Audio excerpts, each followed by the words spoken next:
Hello family, कैसे हो आप सब। सभी मम्मियों के लिए यह कंसर्न का विषय होता है कि जब उनका बच्चा टीन एज में पहुंचता है, क्योंकि इस एज में वो खाने पीने में बहुत ज़्यादा चूज़ी हो जाता है, बहुत ज़्यादा पिकी हो जाता है। और इस ईटिंग डिसऑर्डर के कारण उसमें कई हेल्थ प्रॉब्लम्स होने लग जाती हैं, उसमें कई तरह की बीमारियां होने लग जाती हैं और साथ ही बच्चों की इम्यूनिटी भी लो हो जाती है।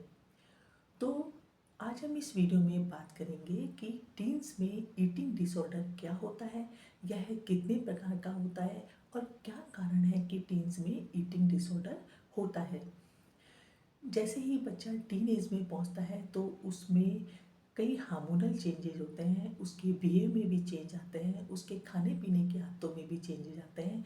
कभी तो वह बहुत ज़्यादा खाता है, कभी बहुत कम खाता है, कभी बहुत स्पाइसी खाता है और कई बार फास्ट फूड की तरफ अट्रैक्ट होता है जो कि इतना न्यूट्रिशियस नहीं होता है, जिसकी वजह से उसमें कई हेल्थ प्रॉब्लम्स होने लग जाती हैं।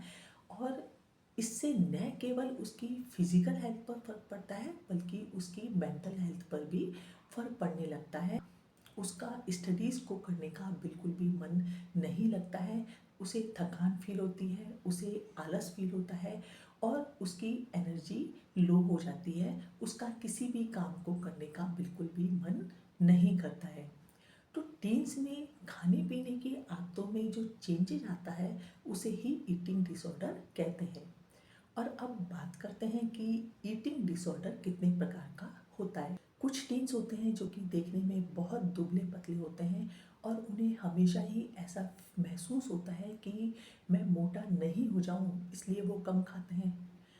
और ऐसे जो बच्चे अपनी बॉडी इमेज को लेकर बहुत कॉन्शियस होते हैं, उन्हें ऐसा लगता है कि मेरी बॉडी इमेज अच्छी नहीं है, इस वजह से भी वो कम खाते हैं। क्योंकि उन्हें इस एज में बिल्कुल भी समझ में नहीं आता है कि वो क्या करें। तो ऐसे में घर में जो कुछ भी खाना बनता है तो वो हमेशा कहते हैं कि मुझे ये नहीं खाना, मुझे वो नहीं खाना। और चूँकि ये खाने पीने में बहुत ज़्यादा चूज़ी होते हैं, बहुत ज़्यादा पिकी होते हैं, इस वजह से इनकी बॉडी को जितने न्यूट्रिएंट्स मिलने चाहिए वो नहीं मिल पाते हैं और उन्हें ऐसा महसूस होता है कि कहीं मैं मोटा नहीं हो जाऊं, इसलिए ये बहुत ज़्यादा एक्सरसाइज भी करते हैं। क्योंकि बॉडी को पूरे न्यूट्रिएंट्स नहीं मिल पाते हैं तो इनमें हेल्थ प्रॉब्लम्स भी होने लग जाती हैं। जैसे कि इन बच्चों में हेडेक होने लग जाता है, इनका बीपी लो रहने लग जाता है और इनमें कॉन्स्टिपेशन की प्रॉब्लम भी होने लग जाती है। और चूँकि ढंग से खाना नहीं खाते हैं तो न्यूट्रिएंट्स की कमी के कारण इनमें प्यूबर्टी भी देर से होती है, इनकी बोन्स वीक होने लग जाती है, इनकी इम्यूनिटी लो होने लग जाती है और इम्यूनिटी लो होने के कारण इनका पढ़ाई में फोकस भी नहीं रहता है, जिससे कि इनका रिजल्ट भी डाउन जाता है और वे अपने आप को अकेला फील करने लग जाते हैं। उनमें एंजाइटी इश्यूज होने लग जाते हैं, वे चिड़चिड़े रहने लग जाते हैं और उनका किसी काम को करने का बिल्कुल भी मन नहीं करता। और जबकि दूसरी तरीके के जो टीन्स होते हैं वो अपने आप पर कंट्रोल नहीं कर पाते हैं और जब वो खाना खाना शुरू करते हैं तो स्वाद ही स्वाद में वो इतना खा लेते हैं कि खाना खाने के बाद उन्हें एहसास होता है कि उन्होंने बहुत ज़्यादा खा लिया है।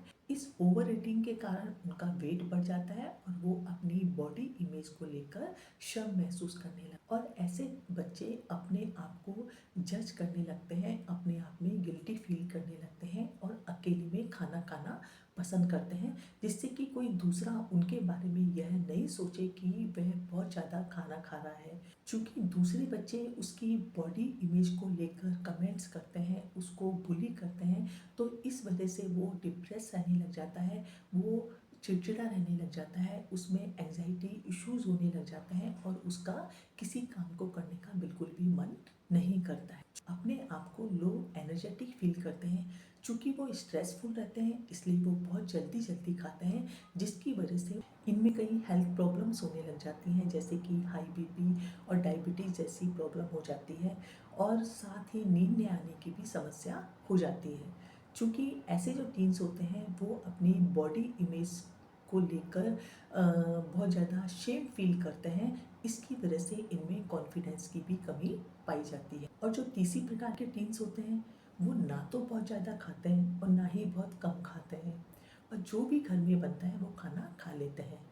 तो ऐसे बच्चे जो होते हैं वो ना तो ज़्यादा मोटे दिखाई देते हैं और ना ही ज़्यादा पतले ही दिखाई देते हैं, उनका वेट ठीक ठाक ही रहता है। इन टीन्स की बॉडी इमेज ठीक ही रहती है। पर हाँ, इन टीन्स के मन में भी ये रहता है कि कहीं मैं ज़्यादा खाऊंगा तो मोटा ना हो जाऊं, तो इन बच्चों में भी न्यूट्रिएंट्स की कमी के कारण कई हेल्थ प्रॉब्लम्स होने लग जाती हैं। चूँकि इनको पूर्ण रूप से विटामिन और मिनरल्स नहीं मिल पाते हैं, तो इन बच्चों की जो ग्रोथ होती है वो धीरे होती है और साथ ही इनका पढ़ाई में फोकस भी नहीं बैठता है, ये स्ट्रेसफुल रहते हैं।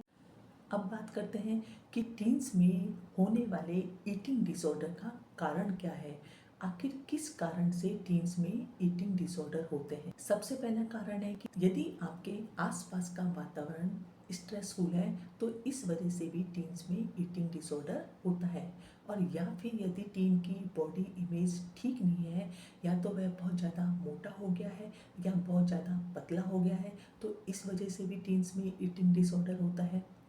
चूँकि टीन्स अपनी बॉडी इमेज को लेकर बहुत ज़्यादा कॉन्शियस रहते हैं, तो इस वजह से वो कम उम्र में डाइटिंग शुरू कर देते हैं, जिसकी वजह से उनमें कई हेल्थ प्रॉब्लम्स होने लग जाती हैं। और इसके अलावा यदि कोई टीन स्ट्रेस में है तो वो या तो बहुत ज़्यादा खाना खाता है या बहुत कम खाना खाता है। यदि आप अपने बच्चों में इस तरीके के ईटिंग डिसऑर्डर को देखते हैं तो आप डॉक्टर से संपर्क करें या फिर अपने टीन एज बच्चों से बात करके उन्हें समझाएं कि इस तरीके के खान पान संबंधी विकारों के क्या साइड इफ़ेक्ट्स हो सकते हैं और उनमें क्या हेल्थ प्रॉब्लम्स हो सकती हैं। मिलती हूँ नेक्स्ट वीडियो में, तब तक के लिए बाय।